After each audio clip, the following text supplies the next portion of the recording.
কুর্মী আন্দোলনে ধুন্ধুমার কোটশিলা স্টেশনে সংঘর্ষে গ্রেফতার 23 জন। পাশাপাশি দুটো ছবি রেখেছে আপনাদের সামনে। একই দিকে পুরুলিয়ার কোটশিলা স্টেশনে বিক্ষোভকারী এবং পুলিশের মধ্যে সংঘর্ষ হয় এবং রাজ্য জুড়ে আদিবাসীদের ওপর অত্যাচারের অভিযোগে নবান্ন অভিযানের ডাক দিয়েছে আদিবাসী সংগঠন। 12 নভেম্বর নবান্ন অভিযানের ডাক আদিবাসী সংগঠনের। পুরুলিয়া, বাঁকুড়া, রামপুরহাটের ঘটনা নিন্দাজনক। সাংবাদিক বৈঠক করে ক্ষোভ প্রকাশ ইউনাইটেড ফোরাম অফ অল আদিবাসী অর্গানাইজেশনের। পাঁশকুড়া হাসপাতালে কংগ্রেসের প্রতিনিধি দল। হাসপাতালের আধিকারিকদের সঙ্গে কথা প্রদেশ কংগ্রেস সভাপতি শুভঙ্কর সরকারের। শনিবারই হাসপাতালে যান জাতীয় মহিলা কমিশনের সদস্য অর্চনা মজুমদার।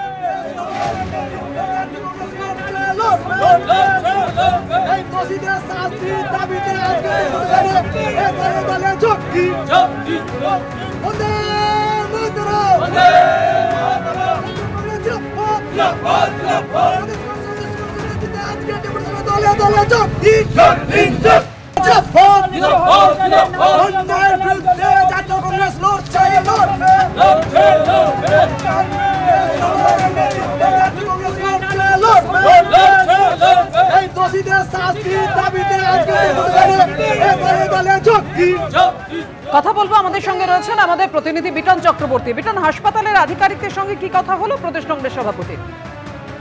দেখো, তুমি জানো পাপিয়া যে এই পাঁশকুড়া সুপার স্পেশালিটি হাসপাতালে গত রবিবার কিন্তু সেই ভয়ঙ্কর ঘটনাটি ঘটে এবং সেক্ষেত্রে এক স্বাস্থ্যকর্মী কিন্তু অভিযোগ করেন তাকে ধর্ষণে, এবং সেই ঘটনার পরবর্তীকালে কিন্তু আজকে প্রদেশ কংগ্রেস সভাপতি শুভঙ্কর সরকারের নেতৃত্বে একটি প্রতিনিধি দল তারা হাসপাতালে আসেন। তারা হাসপাতালে এসে কিন্তু আধিকারিকদের সঙ্গে কথাবার্তা বলার চেষ্টা করেন, কিন্তু সেই সময় সুপার ছিলেন না।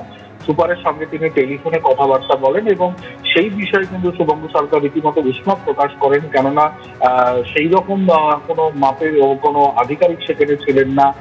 কেন ছিলেন না এবং ডাক্তারও অপ্রতুল ছিল, ফলে কেউ যদি ওই সময় কোনোভাবে অসুস্থ হয়ে পড়ে সেক্ষেত্রে কি করা যাবে সেই নিয়ে তিনি প্রস্তুত ছিলেন। পরবর্তীকালে কংগ্রেস কর্মী যারা ছিল তারা কিন্তু রীতিমতো বিক্ষোভ দেখান। এরপর শুভঙ্কর সরকার যেটা দাবি করেন যে এই যে জাহির আব্বাস খান, যিনি কিন্তু ধর্ষণকাণ্ডে অভিযুক্ত হয়ে গ্রেপ্তার হয়ে রয়েছেন, তার উপরে কিন্তু প্রভাবশালীর হাত রয়েছে, সেই জন্যই কিন্তু তার বাড়ন্ত এবং তিনি পরবর্তীকালে থানার যে আধিকারিক রয়েছেন পুলিশে তাদের সঙ্গে কথাবার্তা বলছেন। এবং ধন্যবাদ তোমায়। আপনারা জানেন পাঁশকুড়া হাসপাতালের ধর্ষণ ঘিরে তোলপাড় গোটা রাজ্য। আজ কংগ্রেসের প্রতিনিধি দল যায় হাসপাতালে, আধিকারিকদের সঙ্গে কথা বলেন প্রদেশ কংগ্রেস সভাপতি শুভঙ্কর সরকার। মানে একজন ডাক্তারবাবু যিনি অ্যাসিস্ট্যান্ট সুপার হবেন, অ্যাডিশনাল সুপারিনটেন্ডেন্ট হবেন, তিনি যাতে, তার কারণ আপনি নেই, আপনি ভাবুন, no one is the custodian of this hospital, which is very detrimental for the as a whole of the patient and Dr. Babu. ডাক্তারই যদি এখন কোথাও ডক্টর গুপ্তা যদি এক্ষুনি আক্রান্ত হন, who will take care for him? দেখুন, আমি তো কংগ্রেসের থেকে, কংগ্রেস এই পশ্চিমবাংলার প্রথম প্রাইমারি হসপিটাল দিয়ে, প্রাইমারি মানে গ্রামীণ হাসপাতাল দিয়ে শুরু করে মানুষকে সেবা দিয়েছিল। আমি কোনো ডিস্ট্রাকশন চাই না, আমি কোনো অসভ্যতা চাই না, আমি কিন্তু কনস্ট্রাকটিভ জিনিস চাই অ্যান্ড পার্মানেন্ট সলিউশন চাই, এবং এর যাতে দৃষ্টান্তমূলক সাজা হয় ফ্রম ইউর এন্ড, কারণ এফআইআর সেকশন এটা বড় ইম্পর্টেন্ট। আজকে মনে হচ্ছে মিডিয়া আছে, লোক আছে, উত্তেজনা আছে, after that everything will be কুল। পাঁশকুড়া সরকারি হাসপাতালে ধর্ষণের অভিযোগ ঘিরে তোলপাড়। আজ কংগ্রেসের প্রতিনিধি দল গেল হাসপাতালে, আধিকারিকদের সঙ্গে কথা বললেন প্রদেশ কংগ্রেস সভাপতি শুভঙ্কর সরকার।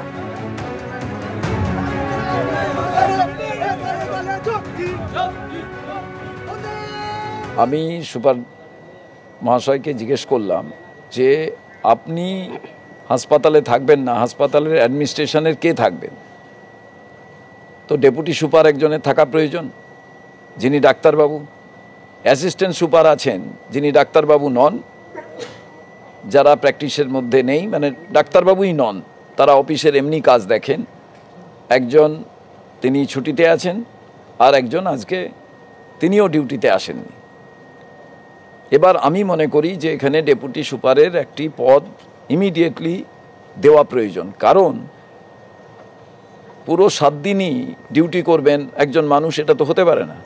অল অফ এ সাডেন যদি হয়ে যায় তাহলে নয় বোঝা যায়, কিন্তু ধারাবাহিকভাবে এখানে যে অত্যাচারের কথা শোনা যাচ্ছে, তাহলে সেই যে কন্ট্রাক্টর, সেই কন্ট্রাক্টরের তাদেরও দায়িত্ব আছে।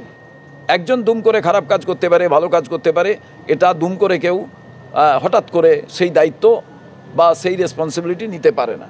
মনে করছি যে টোটাল একটা সংগঠিত অপরাধ এখানে চলছে। এই সংগঠিত অপরাধের বিষয়টি কিন্তু আরজি করে ছিল। আরজি করে বলা হয়েছিল ওই ডাক্তার বোনটি লালসার শিকার, লালসাটাকে সামনে রাখা হচ্ছিল, যৌন নিগ্রহণটাকে সামনে রাখা হচ্ছিল।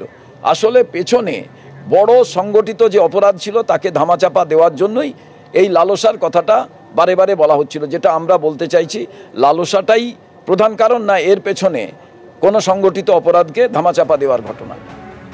আপনারা শুনলেন প্রদেশ কংগ্রেস সভাপতি শুভঙ্কর সরকারের বক্তব্য। পাঁশকুড়া হাসপাতালে কংগ্রেসের প্রতিনিধি দল যায় এবং প্রদেশ কংগ্রেস সভাপতি শুভঙ্কর সরকার হাসপাতালে সুপারের সঙ্গে ফোনে কথা বলেন। কেন তিনি নেই হাসপাতালে তা নিয়ে প্রশ্ন তুলেছেন তিনি। শনিবারই হাসপাতালে যান জাতীয় মহিলা কমিশনের সদস্য অর্চনা মজুমদার। অর্চনা মজুমদার দাবি করেন অভিযুক্তের বিরুদ্ধে মুখ খুলেছেন অনেকেই। জাহির আব্বাস খানের বিরুদ্ধে অত্যাচারের অভিযোগে মুখ খুলেছেন হাসপাতালের 41 জন মহিলা। হাসপাতালের সুপার ও কর্মীদের সঙ্গেও কথা বলেন অর্চনা মজুমদার।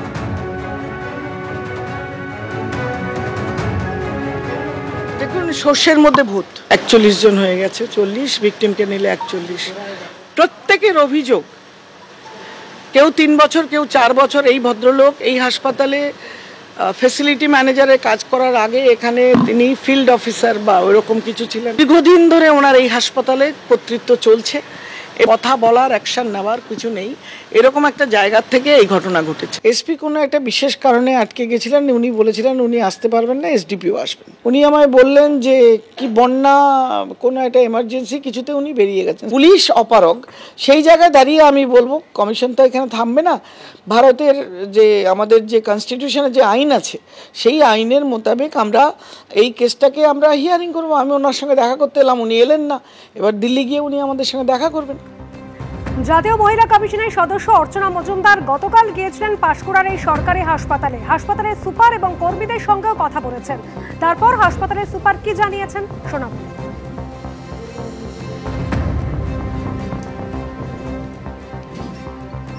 ম্যাডাম তো যেটা বললেন, বাকি এমপ্লয়িরা সবাই বলেছেন, কোনো কারণেই উনি এমনভাবে চাপে রাখতেন ওনাদেরকে, আমাদের কাছে আসলেই ওদের হয় কোনো বিপদ ঘটবে, তা নয় চাকরি থেকে। এবার আপনাদের সামনে রাখবো তৃণমূলের বক্তব্য। কি বলেছেন কুণাল ঘোষ, দেখুন।